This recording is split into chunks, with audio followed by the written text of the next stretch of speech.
City news मध्ये आपल्या सर्वांचे सहर्ष स्वागत।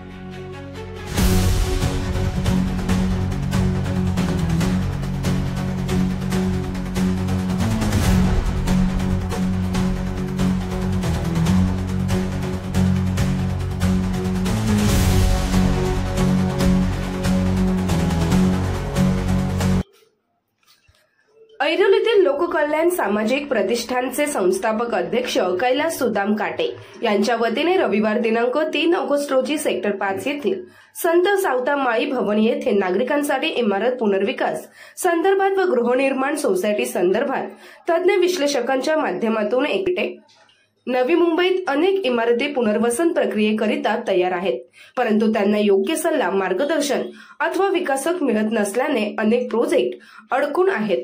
असेच काही कायदेशीर बाबी व कागदपत्रांची योग्य पूर्तता करून इमारत पुनर्विकास संदर्भात व गृहनिर्माण सोसायटी संदर्भात मार्ग काढण्याची शक्यता असते। या अशा सोसायटी सदस्यांच्या समस्या, तक्रारी जाणून घेण्याकरिता त्यांना योग्य मार्गदर्शन व्हावे याकरिता लोककल्याण सामाजिक प्रतिष्ठानचे संस्थापक अध्यक्ष कैलास सुदाम काटे यांच्या वतीने मार्गदर्शन शिबिराचे आयोजन करण्यात आले होते। यावेळी प्रमुख अतिथी म्हणून नवी मुंबई पालिकेचे माजी सह आयुक्त दत्तात्रय नागरे, प्रकल्प सल्लागार विनोद कांबळे, डॉक्टर मिलिंद लंकेश्वर, कायदेशीर सल्लागार गिरीश तळेकर, सामाजिक कार्यकर्ते जयेश मोरे, नगरसेवक MK मडवी व नवी मुंबईतील मान्यवर उपस्थित होते। मार्गदर्शन शिबिरावर चर्चासत्र त्या ठिकाणी मी कैलास काटेंचे या ठिकाणी धन्यवाद देतो। आर्मीच्या जनतेला या ठिकाणी सविस्तर माहिती मिळायला पाहिजे हे चांगलं या ठिकाणी आपण या ठिकाणी प्रयोग केलेला आहे। कैलास काटे म्हणला की हा थोडासा खूप ऍक्टिव्ह मेंबर्स जरी नगरसेवक नसला त्याचा जोरात असतो आणि या जनतेला याची माहिती मिळायला पाहिजे। आपण या ठिकाणी हा कार्यक्रम करण्याबद्दल मी आपलं आणि या ठिकाणी मंचावर असलेले त्यांचे या ठिकाणी आभार मानतो, धन्यवाद देतो। मी गेल्या सातत्याने 4 नगरसेवक म्हणून त्या ठिकाणी या विभागामध्ये काम करतो आणि इथे बसलेल्या सर्व जनतेच्या आशीर्वादानं मी माझी मिसेस माझा मुलगा आम्ही तिघेही नगरसेवक या जनतेच्या आशीर्वादानं झालेला आहे।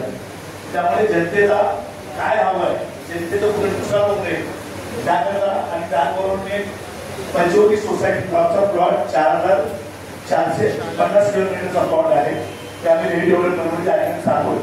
जवळजवळ आमची प्रोसिजर सुरू झालेली आहे, टेंडर्सचा प्रोसिजर आलेली आहे आणि प्रत्येकाचं जे घर आहे हे आयुष्यामध्ये खूप मेहनत घेऊन काम करून प्रत्येकाने खूप न्याय घेतलेला आहे आणि त्यांची कुठे फसवणूक होऊ नये त्याकडे तुम्ही एक शब्द वापरता। जे पदाधिकारी असतात सोसायटीचे अध्यक्ष असेल, सेक्रेटरी असेल, सेक्रेटरी अध्यक्ष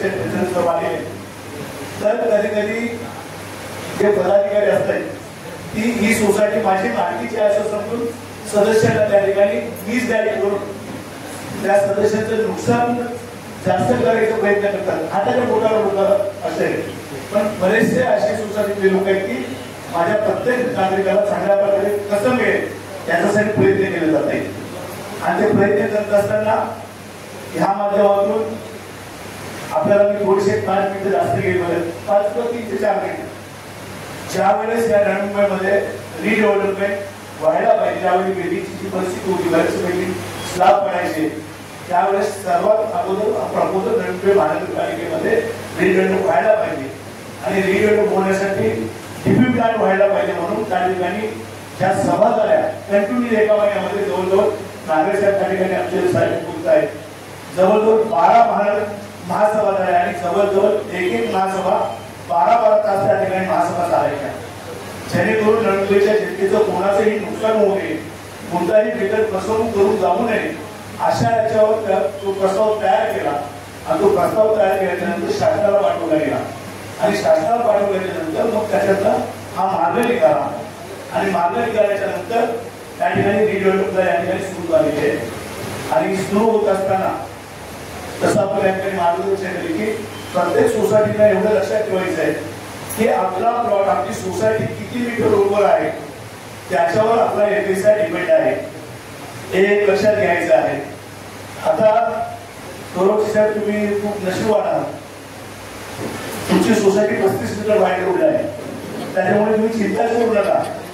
बाजूला गार्डन असू द्या, मैदान असू द्या, तुम्हाला 4.8 FSI मिळणार आहे. पण तुमच्या सोसायटीमध्ये काही 2-4 लोक आहेत त्यांना बाजूला करा. गेली 15 वर्षापासून तुमचं हे प्रयत्न चालू आहे. आणि मी सांगितलं कसं ना, 15 वर्षापासून मला वाटतं नोव्हेंबरमध्ये रिडेव्हलपची जी मीटिंग सुरू झाली ती तुमच्यापासून झाली, पण आता पण काहीच होत नाही. ते 2-4 जी तालुका आहे त्यांचं म्हणणं एकच आहे की एक शिवाय आमचा माणूस आहे की त्यालाच रिडेव्हलप मिळाला पाहिजे, पुढे जाऊ देत नाहीये. तर तुम्ही चिंता करू नका, कमिटी चेंज करा आणि हातात घ्या. तुम्ही रिडेव्हलपमेंट तुमची सुरू होईल आणि प्रत्येक सोसायटीच्या नागरिकांना साहेबांनी सांगितल्याप्रमाणे आता तुम्ही जर सुरुवात केली तर प्रोसिजर पूर्ण होण्यासाठी 1.5 ते 2 वर्ष जात आहे. म्हणजे तुमची बिल्डिंग तुम्हाला तुमचा फ्लॅट प्रोसिजर हातात मिळाला कमीत कमी 5 वर्ष झाली. तर आता सुरुवात केली तर माझी या ठिकाणी विनंती आहे आपल्या सर्वांना की जो काही FSI मिळणार आहे ते रोड प्रमाणे मिळणार आहे. 9 meter road, 11 meter road, 15 meter road, 18 meter road, 20 meter, 25 meter. जर 20 मीटरच्या वर जर आपली रोडला जर सोसायटी असेल तर त्या ठिकाणी कंपल्सरी तुम्हाला शॉपिंग आहे. त्या शॉपिंगमुळे सदस्यांना जास्त FSI मिळू शकतो, कारण कमर्शियलला रेट जास्त येतो. पण ही सोसायटी जर तुमच्या आतल्या रोडला असेल, उदाहरणार्थ तुमची आपली एकता सोसायटी घ्या, एकता सोसायटी 35 मीटर रोडला आहे आणि बाकीच्या आतमध्ये आपली पंचायती म्हणा आणखी ज्या सोसायटी आतल्या रोडला असल्या कारण मग एकता सोसायटीला तेवढा FSI मिळतोय, बिल्डर देतोय, मग आम्हाला काय नाही तर ते मिळू शकणार नाही. ही त्या ठिकाणी आपण तयारी ठेवायला पाहिजे. मग त्यानंतर आम्हाला नाही, मग ते सगळे प्रॉब्लेम्स होणार आणि मग ते डेव्हलपमेंट होणार नाही.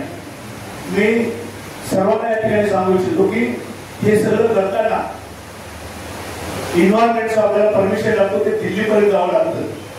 सोसायटीचं पदाधिकारी जायचं म्हणल्यानंतर खूप वेळ लागतो, डॉक्युमेंट बनायला खूप वेळ लागतो. त्याच्यासाठी मी असं म्हणेन की PMC नेमणं चांगलं आहे. PMC आपण नेमायचं, पण ज्या काही राईट्स आहेत आपल्या त्या राईट्स PMCला द्यायचे. जो काही डिसिजन घेईल सोसायटी घेईल, पदाधिकारी पण नाही, सगळ्या सोसायटीच्या मेंबर्सनी डिसिजन घेऊन पुढे जायचं आहे. पण PMC जर असलं तर आपलं काम खूप सोपं होईल. शिडकोत जाणं, पर्यावरणाची परमिशन घेणं, सगळ्या ठिकाणी एअरपोर्टचे परमिशन घेणं, त्याला खूप वेळ लागतो. आणि जर PMC असेल तर त्यांचे जे नेमलेले जे मेंबर्स असतात ते सगळं प्रोसिजर करतायत. तुम्ही PMC कोणाला नेमायचं तर तुमचा प्रत्येक सोसायटीचा अधिकार आहे. राहिला या ठिकाणी मी सांगू इच्छितो जे बाल्कनी एक्सटेन्शनचे जो प्रॉब्लेम्स आहे, बऱ्याच सोसायट्यांमध्ये 5-5 बिल्डिंग्स आहेत. जो सगळ्यांनी FSI घेतला, शिडकोनी बागायला आमच्याकडून पैसे घेतले, पैसे घेऊन नगरपालिकेने आम्हाला बागायला CC दिली आणि मग त्या ठिकाणी बाल्कनी एक्सटेन्शन करून घेतलं सगळ्यांनी. पण 5 बिल्डिंगमध्ये 2 सोसायटीला मुसीबत घेतली, तिघांनी ओशी नाही घेतली. काय करतात आपल्याला एक बेडरूम मिळालं त्या ठिकाणी, मग त्या गोष्टी बाकी राहिल्या. तर त्याचाही काय प्रॉब्लेम नाही. जर उद्याला तो FSI मिळायचा झाला तर शिडको त्या ठिकाणी तुम्ही ओशी नाही घेतली, नगरपालिकेने ओशी नाही घेतली म्हणून पण थोडंसं पॅनल्टी मिळेल लागेल. पण आपल्या माहितीला सांगू इच्छितो आम्ही की जो बाल्कनी एक्सटेन्शनचा FSI जो आहे तो नगरपालिकेने आणि शिडकोने आपल्या सोसायटीच्या लोकांना द्यायला तयार झाली आहे. आणि तशा पद्धतीचा प्रस्ताव शासनाकडे पाठवलेला आहे की आम्ही लिगली पैसे घेतलेले आहेत आणि लिगली पैसे घेतल्या कारणानं, लिगली CC घेतल्या कारणानं त्यांच्या हक्काचा जो FSI म्हणून त्यांना मिळाला पाहिजे. पण शासनाने अतिरिक्त निर्णय घेतलेला नाही आहे. त्याचा पाठपुरावा नगरपालिकेच्या माध्यमातून आणि शिडकोच्या माध्यमातून सुरू आहे. तर आम्ही आमच्या सोसायटीचे सगळं करताना आम्ही त्याच्यामध्ये मग टर्म कंडिशन टाकलेली आहे टेंडरमध्ये की उद्या जो FSI आम्हाला शासनाने मान्य केला तर एकतर आम्हाला तो FSI पेमेंट तो द्यायचाच आहे. आणि जर आमचा स्ट्रक्चर उभा राहिला तर तो मिळणार FSI पण कुठेतरी प्रॉब्लेम उभे करू शकतो. म्हणून त्या FSIचा जो रेट चालला असेल त्यावेळेस तो रेट त्या ठिकाणी सोसायटीच्या मेंबर्सला वेतनाने द्यायचा आहे. अशा पद्धतीने त्या ठिकाणी आम्ही कंडिशन त्याच्यामध्ये टाकलेली आहे. त्याचबरोबर आपण सांगितले ते 60 वर्ष 60 वर्षाची लीज आहे. तर हे कुठेही तुम्ही गेलात देशामध्ये कुठेही गेलात तर हे लीज सिस्टम आहे. फक्त शिडकोमध्ये असं आहे की 60 वर्षाचं लीज आहे. तुम्ही ठाण्याला गेलात बाकीच्या जिल्हास्तरीयवर गेलात तर 90 वर्षाची लीज आहे. आणि त्या लीज 60 वर्षाला घाबरू नका. आपली बिल्डिंग आपला फ्लॅट कुठेही जाणार नाही. फक्त नॉर्मल 60 वर्षाच्या नंतर तुमचा प्लॉट जर समजा 1000 स्क्वेअर मीटरचा असेल तर त्याच्यावर पर स्क्वेअर मीटर प्रमाणे 3 रुपये लावता म्हणजे नॉर्मल चार्ज येणार आणि पुन्हा 60 वर्षाची लीज होणार. त्याच्यामुळे सोसायटीच्या कुठल्याही मेंबरला घाबरायचे कारण नाही. सेकंड थिंकिंग सर एक सरांनी सांगताना सर थांबले सरकारने त्या ठिकाणी माहिती देताना सांगितलं की जो बिल्डर येईल तो बिल्डर आपली सोसायटी कन्स्ट्रक्शन व्हायला पाहिजे म्हणून बिल्डरनी जो प्रोजेक्ट आहे त्याच्या 20% काहीतरी ग्रँड द्यायचे. तर सर मला त्या ठिकाणी आणखी पॉईंट असा आहे की जर प्रोजेक्ट आमचा जर 50 कोटीचा असेल आणि 20% त्यांनी ग्रँड दिली आणि तो प्रोजेक्ट सुरू केला तर आमचा 20 वर्षामध्ये ट्रेनिंग होईल का? पॉसिबलच नाही. तर त्याच्याकरता नगरपालिकेला काही कंडिशन ठेवलेले आहे. तर 20% माझ्या बाजूला 20% नाही. जो प्रोजेक्ट असेल त्या पद्धतीने तुझ्या ठेवायचे. बिल्डर गेला तर ही बिल्डिंग नगरपालिका आपल्याला बांधून देणार आहे. त्याच्यामुळे घाबरायचं कारण नाही. हा महाराष्ट्र शासनाच्या बाजून GR पास झालेला आहे. फक्त एवढंच तुम्ही बघायचं आहे की बिल्डरला देताना त्या बिल्डरची 3 वर्षाची फायनान्शियल परिस्थिती काय आहे. त्याचबरोबर त्यांनी किती प्रोजेक्ट बनवलेले आहेत. ते प्रोजेक्ट बनवताना त्यांनी क्वालिटी कशी दिली आहे आणि क्वालिटी देताना ज्या प्रायव्हेट बिल्डिंग असेल त्याची तर त्या बिल्डरनी ज्याने बुकिंग केल्याच्या नंतर त्या मेंबर्सला काय परेशान केलेला आहे का? 3 वर्ष जाऊन पुढे 5 वर्ष लावलेत का? 6 वर्ष लावलेत का? त्यांचे एक्स्ट्रा चार्जेस घेतलाय का? हेही सगळं त्या ठिकाणी पाहणं गरजेचं आहे. आम्ही सोसायटीचे 5-7 कमिटीचे मेंबर्स म्हणजे सोसायटी नाही आहे. जरी आम्ही अध्यक्ष जरी मी एमटी बोर्ड असलो तरी एमटी बोर्डला काही राहायचे नाही. सगळ्या मेंबर्सला एकत्र येऊन ते चालायचे आहे. एक सोसायटी माझ्या लक्षात आलेली आहे की त्या सोसायटीमध्ये कमिटी सांगते आम्ही सांगते तसंच. आणि एक लक्षात ठेवायचं आहे कुठल्याही सोसायटीला टेंडर काढल्याशिवाय डायरेक्ट बिल्डरला तुमचा प्रोजेक्ट देता येत नाही. हे सुप्रीम कोर्टाच्या ऑर्डर आहे. शासनाचा GR आहे. हायकोर्टाचा GR आहे. त्यामुळे टेंडर काढणं तुम्हाला कंपल्सरी आहे. त्याचबरोबर 4000 स्क्वेअर मीटरच्या वर जर प्लॉट असेल तर त्या ठिकाणी 4.10 FSI मिळणार आहे. पण ते देताना शिडको प्रीमियम पण घेणार. आणि त्याचबरोबर काही बिल्डरनी बनवले बिल्डिंग मध्ये जो FSI जो आहे त्या FSI मधून काही पर्सेंटेज शिडकोलाही बांधून द्यायचे असं. Yes sir. त्याचबरोबर काही पर्सेंटेज नगरपालिकेलाही द्यायचं आहे. आणि मग तो 4.8 त्या ठिकाणी FSI मिळणार आहे. त्याच्यामुळे कोणी एमटी येईल आणि तो तुम्हाला 500च्या ठिकाणी 800 देतो मी 900 देतो. पण एमटी 900 देताना तुम्ही त्या ठिकाणी पाहिलं त्याला परवडणार आहे देणार आहे काय तर प्रोजेक्ट मिळायसाठी मग एवढे 2 नंतर राहायला सुरू करणार मग तो प्रोजेक्ट निळा होणार. तर असं न करता आपण सगळ्यांना विनंती आहे माझी की PMC मला तर वाटतं खूप महत्वाचे आहे. आणि त्याच्या PMC मध्ये त्याचा आर्किटेक्ट असणार आहे, RCC कन्सल्टंट असणार आहे, प्रोजेक्टवर इंजिनियर असणार आहे, त्याचा ॲडव्होकेट असणार आहे. कुठेही अडचण जर आली तर त्या ठिकाणी सांभाळू शकतो.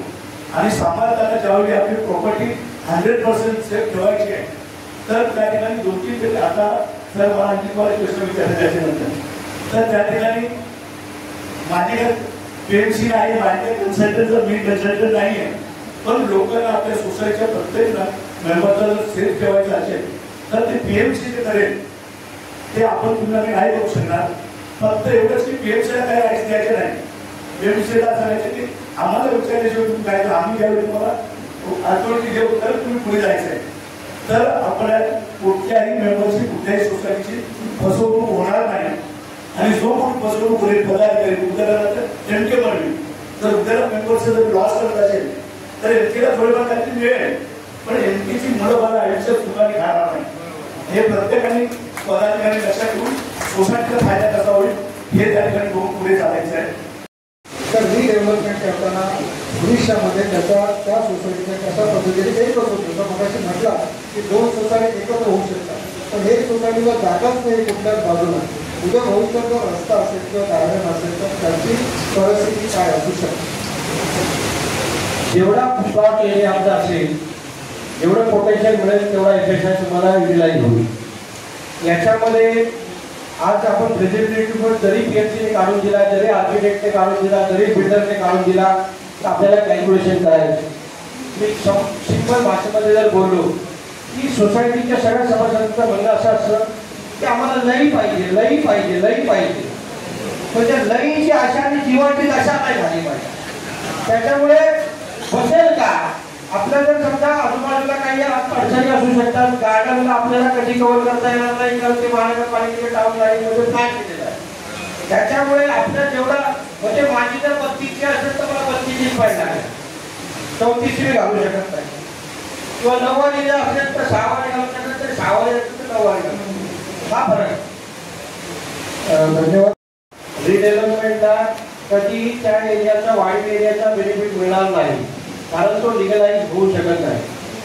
दुसरा प्रश्न असा आहे की रिडेव्हलपमेंट करत असताना काही सोसायटीचं असं म्हणणं आहे की आपण सेल्फ डेव्हलपमेंट करू. सेल्फ डेव्हलपमेंट मी मगाशी माझ्या भाषणामध्ये बोललो की सेल्फ डेव्हलपमेंट, रिकन्स्ट्रक्शन आणि रिडेव्हलपमेंट हे 3 कन्सेप्ट वेगळे वेगळे आणि तिघांची एक वेगळी वेगळी आयडेंटिटी आहे. याच्यामध्ये सेल्फ डेव्हलपमेंटला जायचं असेल तर आपल्याकडे पैसे नसल्यामुळे आपण डेव्हलपर अपॉइंट करतो. आता सेल्फ डेव्हलपमेंटला जायचं असेल तर आपली रिझर्व्ह बँकची प्रोव्हिजन पण आहे की तुम्ही त्या प्रोजेक्टवरती लोन घेऊ शकता. पण याच्यामध्ये काय आहे की आपण एक सिंपल एक घराचं मालक आहोत. मी जर लोन घ्यायला जर एखाद्या बँकेत गेलो तर बँकवाले काय चेक करतात, सगळ्यात प्रथम काय चेक करतात, सगळ्यात प्रथम त्याचा सिबिल चेक करतात की याचा सिबिल काय अमाऊंट देतोय. बरोबर आहे का. तर त्याचा सिबिल जर चांगला प्रॉपर्टीचे डॉक्युमेंट आहे, प्रॉपर्टीचा मार्ग होणारच आहे, पण त्याचा जर सिबिल खराब असेल तर हा माणूस पैसे भरू शकत नाही. बरोबर आहे. त्यामुळे एखादी बँक लोन देत असताना प्रोजेक्ट लोन देताना जर 100 सभासद असेल तर 100 ते 100 सिबिल चांगले होऊ शकतात का. एक तरी नदी महाराष्ट्र असणार का नाही. त्याच्यामुळे काय होतं की ह्या सगळ्या प्रपोजल मध्ये थोडीशी अडचण येते. दुसरी गोष्ट काही सोसायट्या सेल्फ डेव्हलपमेंट प्रोजेक्ट एकदम चांगला कन्सेप्ट आहे. माझा रूम जर 400 मीटर 400 फूटचा आहे तर मला 1000 रूम मिळू शकतो. बरोबर आहे, मोठा रूम मिळू शकतो. पण मला त्या रूम मिळवण्यासाठी त्याला लागणारा खर्च मला माझ्या पॉकेटमधून करायचा आहे. मला लोन घ्यायच्या प्रोजेक्टवरती आणि त्या लोनचे EMI भरायचे, मग लोन घेऊन गेलं. त्याच्यामुळे काय. आणि दुसरी गोष्ट त्याच्यामध्ये कमिटी आणि सभासद एक व्यक्तीचा ऐकायला पाहिजे आणि तो एक व्यक्तीचा ऐकणारा जो आपला प्रतिनिधी आहे ना तो पहिली गोष्ट म्हणजे डॉक्टर असो, वकील असो किंवा पीएचसी असो किंवा डेव्हलपर असो हे असू शकतात, पण तो नियमित चालणार.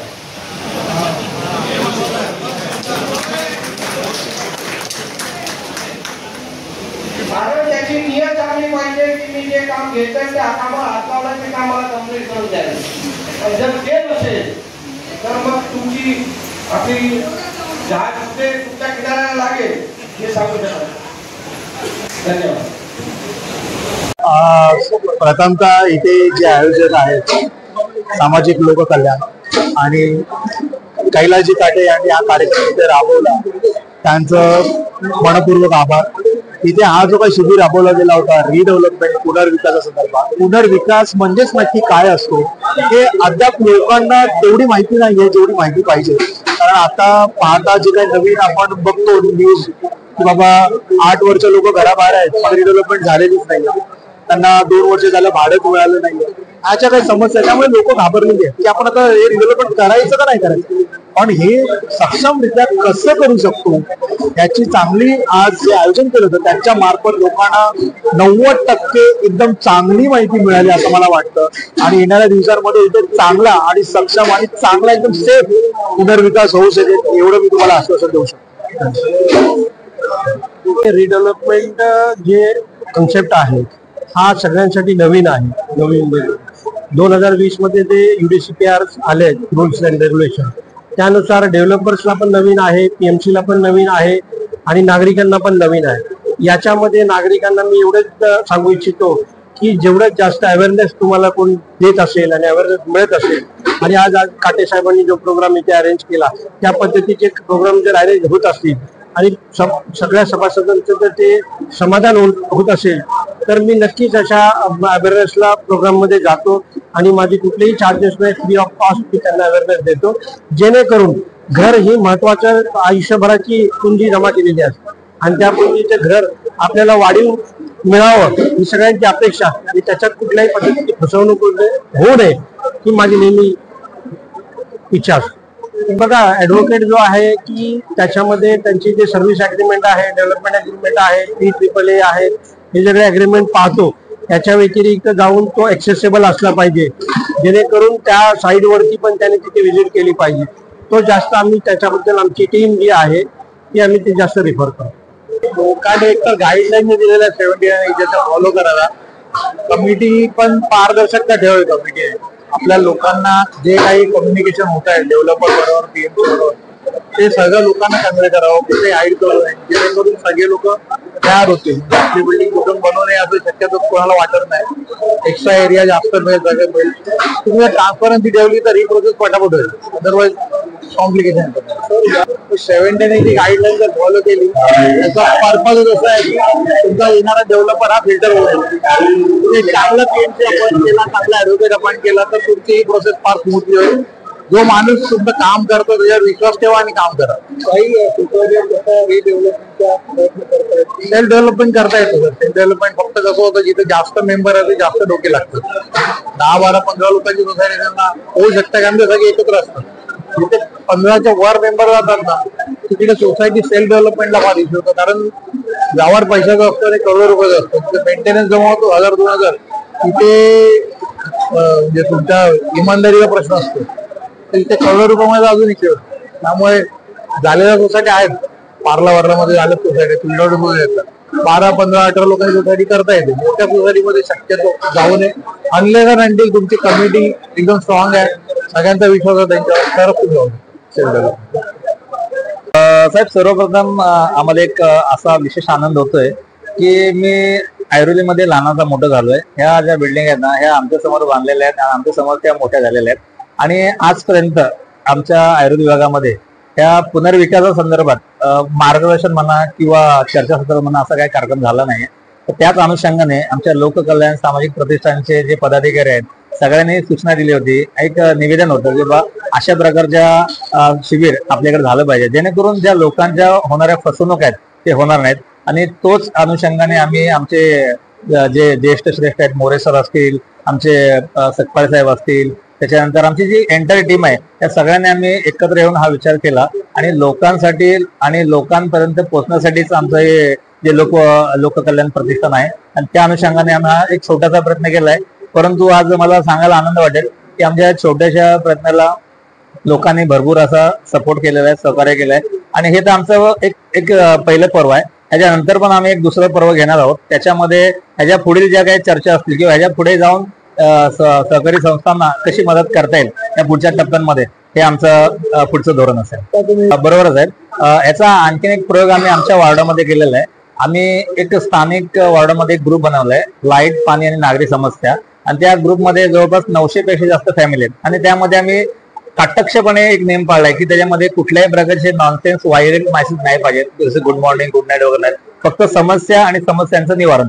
त्याच धर्तीवरती आता आम्ही हा रिडेव्हलपमेंट संदर्भात एक ग्रुप बनवतोय आणि त्या ग्रुपमध्ये फक्त आणि फक्त पुनर्विकासासंदर्भात चर्चा आणि त्या अनुसरित जे अधिकारी वगैरे वर्ग असतील त्या ग्रुपमध्ये असतील, म्हणजे योग्य ते मार्गदर्शन तुम्हाला त्या ग्रुपमध्ये भेटेल याची तुम्हाला आम्ही शाश्वती देतो। या ठिकाणी जो आजचा कार्यक्रम झाला तो घरासंदर्भातला होता, विषय होता पुनर्विकासाचा. मी केवळ माझे मित्र हे सातत्याने समाजामध्ये एक चांगलं कार्य करतात, त्या चांगल्या कार्याला सपोर्ट करायला इथे मी माझ्या मित्राला सपोर्ट या भूमिकेतून आलो होतो. त्याची पूर्व तालीम म्हणून जेव्हा विषय ऐकला, त्यामध्ये बरेचसे वकील मंडळी आणि दिग्गज मंडळी निस्वार्थीपणे समाजासाठी वेळ द्यायला तयार आहेत. तर या शिक्षक भूमिकेच्या माध्यमातून मी समाजनिष्ठ या भूमिकेतून माझा सुद्धा एक भूमिका आहे म्हणून मी ते या वेळ दिला असताना इथला उदंड प्रतिसाद पाहिला. तर मला असं वाटतं प्रश्न संपतच नव्हते, वेळ कमी पडत होता. या हॉलची जी वेळाची जी मर्यादा होती ती संपत चालली होती, परंतु प्रश्नांची मर्यादा संपत नव्हती. याचा अर्थ असा की लोकांना हे आयोजक हवे आहेत, हा मेसेज गेलेला आहे. आणि ही जी मंडळी जी आहेत सुज्ञ आहेत आणि सुज्ञांसमोर तज्ज्ञ आहेत, अशा पद्धतीने मी या ठिकाणी विचार मांडला.